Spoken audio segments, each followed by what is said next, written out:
যাও, আল্লাহর কাছে কোন বান্দা যদি যায়, তার জিন্দেগিতে যদি অল্প কিছু আমল থাকে, এই অল্প আমল থাকার কারণে আমার দয়াময় আল্লাহ কাল হাসরের ময়দানে জান্নাতের মালিক বানায়া দিবে। বলি সুবহানাল্লাহ। আমল অল্প হইলে সমস্যা নাই, কিন্তু ওই আমলটা ইখলাস ওয়ালা আমল হতে হবে রে বাবা। ইখলাস ওয়ালা আমলের বড় দাম রে বাবা। ইখলাস ওয়ালা আমলের কেমন দাম, আমি আপনাদেরকে ছোট্ট একটা ঘটনা শোনাইতে চাই। আল্লাহর নবীর একজন সাহাবী, যার নাম হলো হযরতে আবু বকর সিদ্দিক রাদিয়াল্লাহু তাআলা আনহু। কেমন আবু বকর, আল্লাহ পাক রব্বুল আলামিন ডেকে ডেকে জানায়া দেয়, ও নবী আমার,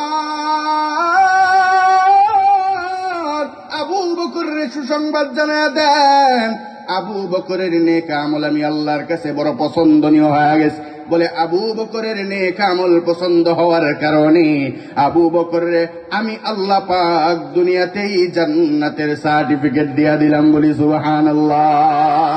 মুসলমান ইমানদার বুঝে থাকলে বলুন তো, আবু বকরের দাম আছে নাকি নাই?